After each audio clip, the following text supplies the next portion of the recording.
Hello, soul family. How are you today? I just felt inspired to make a short video and share with you some intuitive hits, some messages that have been coming through as a way of creating space, holding space for your own unique unfoldment and journey through this life as a voyager through time and space. So there's been a lot. Let's just say a lot of energy moving and clearing at a high velocity. Uh, I don't know if you've been experiencing this. We all have our own unique lenses and views of the energies that are happening right now. So I don't mean to generalize. I'm speaking from my own embodied experience and then inviting you to harvest anything that's meaningful for you, anything that's inspirational or supportive or uplifting to help you on your transformational journey. And this word transformational, is used quite often, somehow that used in a specific way in regards to mm, that it's somehow the uh, what is the word? It's not the norm. It's actually something special that we do. And I just wanted to clarify, it's like we are always in a constant state of motion from the moment we arrive on this planet to the minute we take our last breath. We are transforming, we are shifting, we are moving. Life is fluid.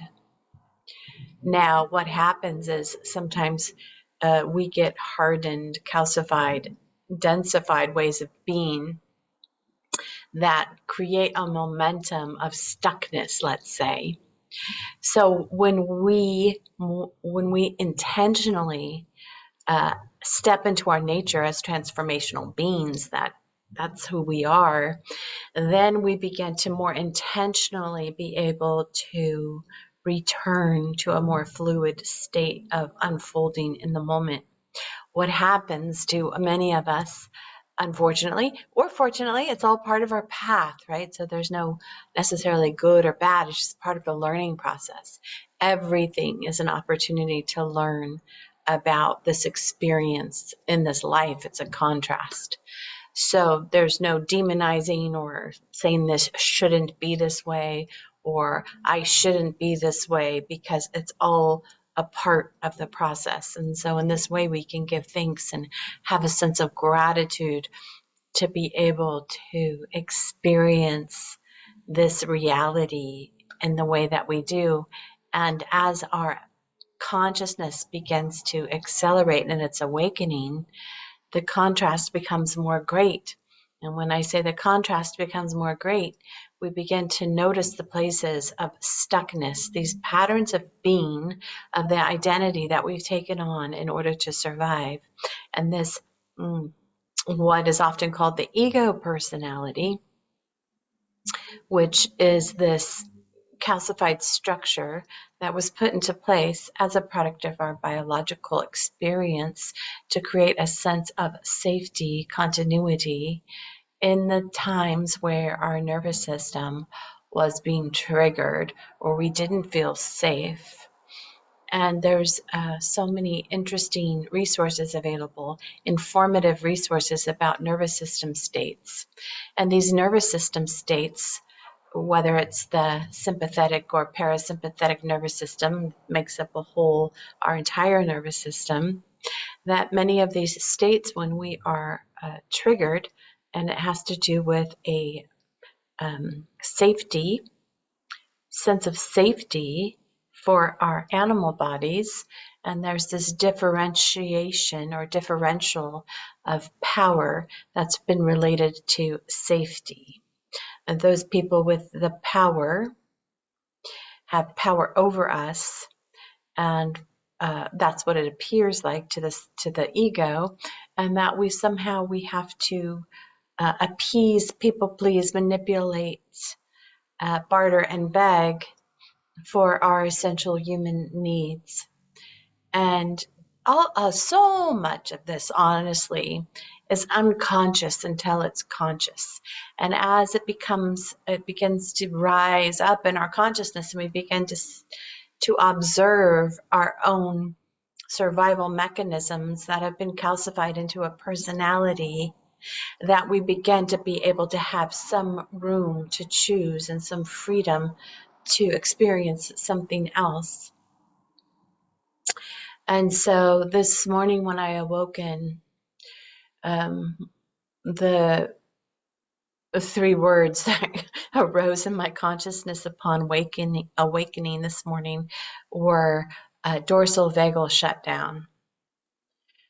And it's so unconscious. And I want to say a couple things about this before I tell you more of the significance behind this.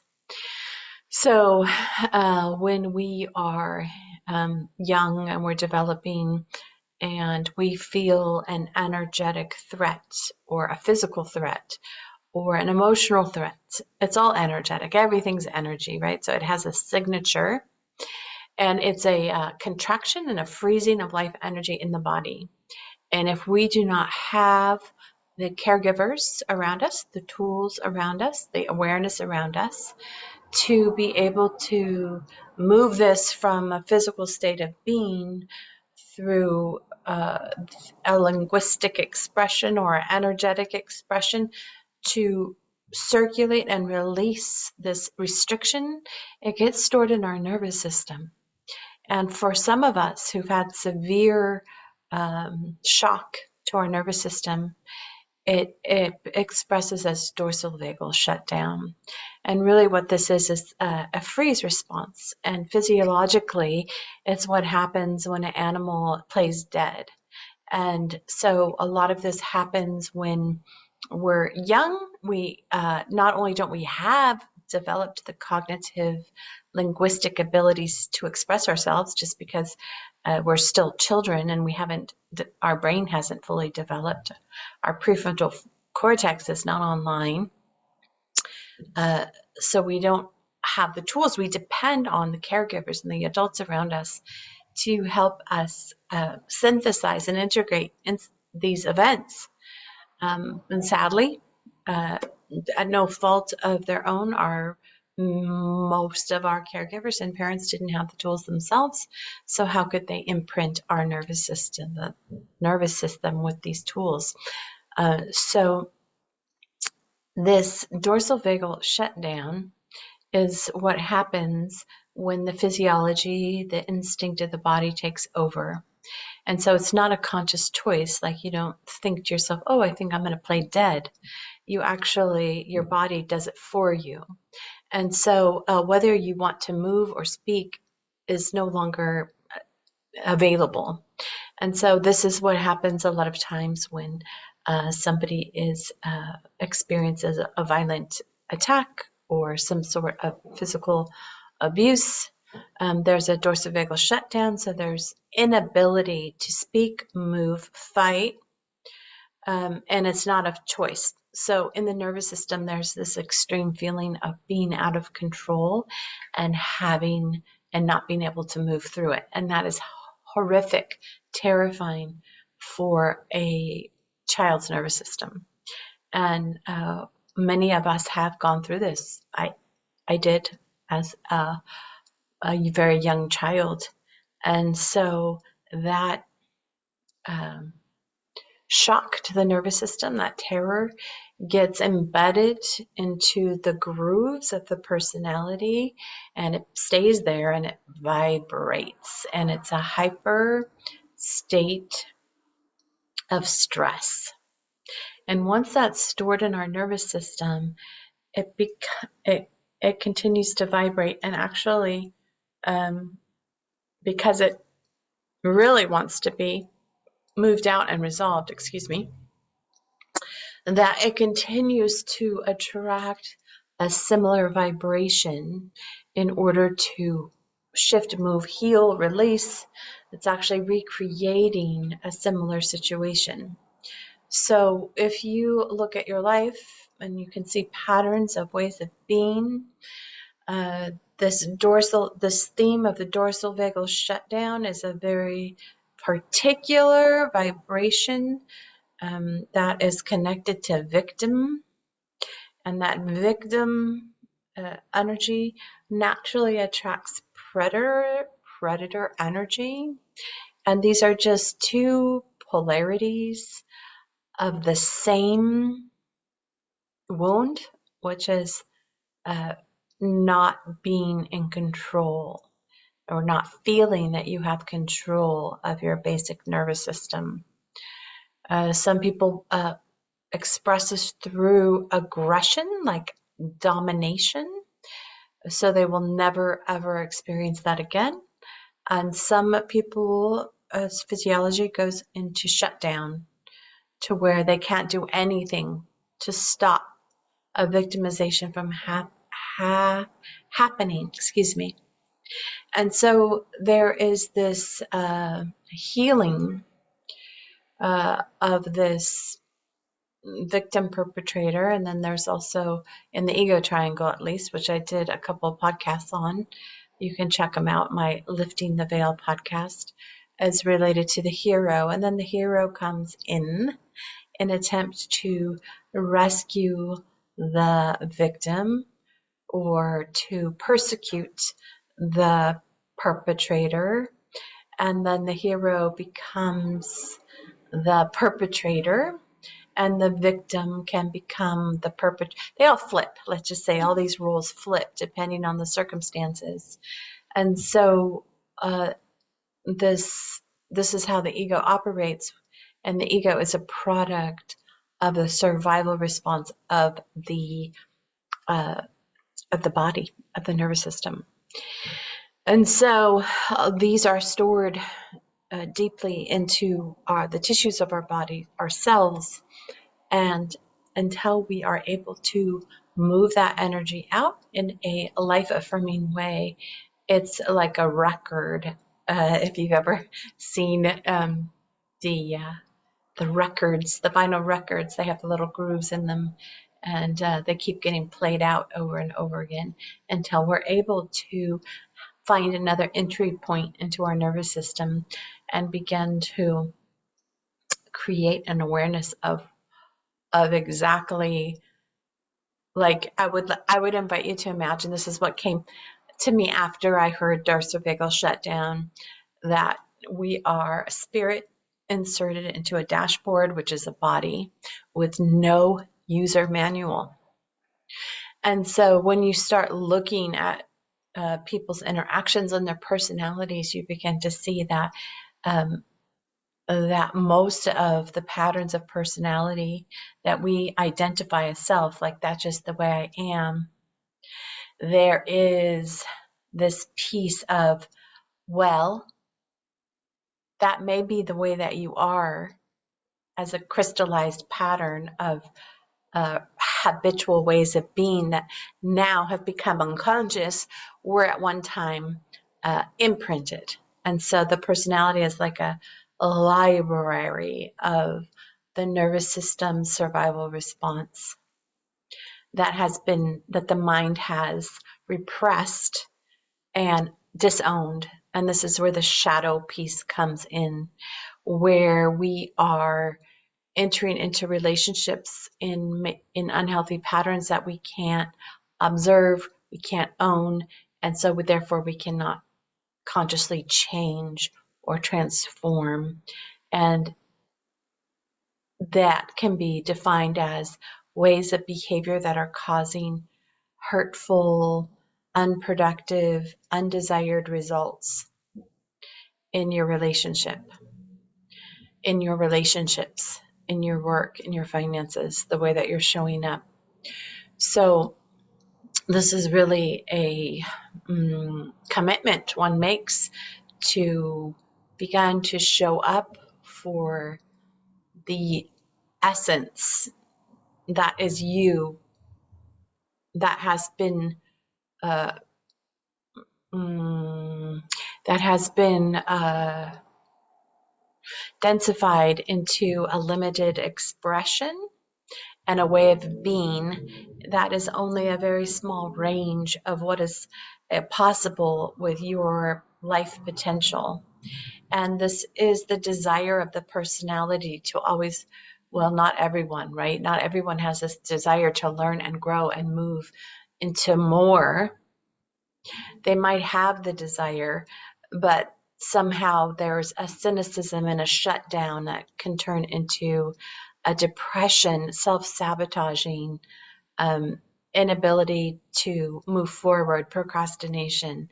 There's many different ways this restricted life force tries to maintain itself, a continuity and a momentum of self, even if that's not creating the kind of results that you want in your life. It is creating a sense of safety because it's familiar. And so as a integrative healing coach, a life mentor, I'm really supporting what I'm doing is actually supporting people to reconnect with their energetic body in a conscious way, to release stuck patterns of self and open up a more fluid range of personality to higher expressions and everything in between. And so I will be leading, well, I'm guessing it will be next week will be the first in-person, I'm calling it an energetic emergence circle, where I will be sharing practices and tools to hold space for your mind and your heart in a safe way, where you can begin to intentionally look and address this, for lack of a better word, the condition of your nervous system, and start building a healthy, conscious relationship so that you can give it the nourishment and support and light of day. A lot of these things are outside of the mind's awareness and so cannot be addressed. And anytime we come close to them, whether it's a trigger outside of us, a lot of the times the pain appears so threatening that it just gets pushed down. And so this takes a lot of courage, this path, and it takes a lot of self-love, and not even self-love, because once you start doing this work consciously, you see that the work that you're doing is affecting consciousness itself, and that means all the people around you, your familial line, everyone that came before you, and everyone that's going to come after you. And so I will be posting the online circle. It will be, I'm thinking, a monthly event. And it will be a practice space for individuals to come in and gain skill and practice with consciousness tools that allow you to begin to navigate your personality, your nervous system, health, your somatic health, because the somatics is the soma, it's the life force, and all of the ways it can move through our nervous system and all the ways it's been restricted because of trauma, because of shock, because of what I call electric fences that were installed. A lot of us grew up in homes. I know that I did, and this isn't anything to diminish my caregivers or to criticize them at all. It's the way the many homes have been because of this unconscious aspect that we haven't been able to address. It's about being fearful in one's own home. And that's the way children have been disciplined and controlled, because the development of consciousness was not at the place where any other tools were available. And now that we have tools that are available to bring consciousness online, we no longer have to parent through fear or control. We can actually bring online mutuality, consensual agreements where both parties are acknowledged and enlivened, versus the power safety differential that has really been the foundation of many homes, and therefore the foundation of this home, of this nervous system home that we got conditioned into as young children. And so there's a huge expansion that is now possible for you to live more fully and freely outside of the constraints that you have inherited. And so I'm excited to share this work with you. It will be once a month online, and then we'll have one in person for those people that are local to me in Portland. And so I'm excited about this work. I'm excited to share it with you. It feels so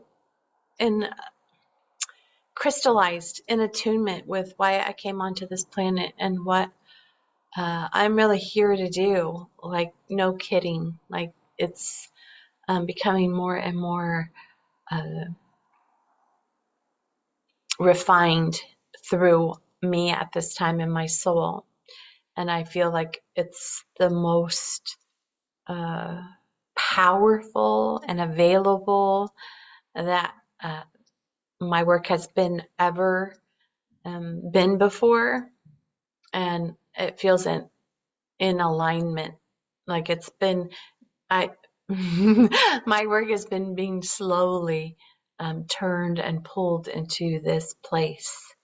And it wasn't until I was fully ready for it that I was able to receive it. And it's not just that way for me, it's that way for every human being on this planet right now. And so anything that I can do to support you and accelerate your journey, then I'm here to do it, because I see what's possible on the other side, which is so much expansion and freedom and joy and love and possibility. And that this tier of evolution that we're on the edge of is not going to happen individually. It's not available individually. Like, we've come to the point where we've accessed the pinnacle of our evolution as a self, as individualized, separated, isolated being, and that this next level of our growth is going to be only available through each other and the spaces that we create with each other, which is a expanded level of awareness that's not available through individual, like I am individual. And so we've been unintentionally, and nobody's in trouble and it's not bad, but we've been cutting off potentiality because we didn't even know it was there. And now it's more and more readily available. And so I'm excited about sharing these tools with you. I'm excited about inviting you into the circle to try some of these practices on in circle in a safe, safely held, loving container that is a product of unconditional love, which is something the personality most often has never experienced. In fact, the ego personality is a product of conditional love. And what's happening is we're being asked to step out of conditional love into unconditional love. And we must first have that for ourselves before we can have it for others. And actually, it happens at the same time, right? The capacity or degree that we have for unconditional love is exactly equal to the unconditional love that's available for others. So I'd love to hear your comments, or if you have any questions. If you're interested, you can leave a comment or send me a direct message. So I'll leave it there for now. Sending you big love, big hugs, and I hope you can join me. And I will talk to you soon. I'll be making a couple more videos just to share with people what I'm doing and invite them to join us. All right, bye for now.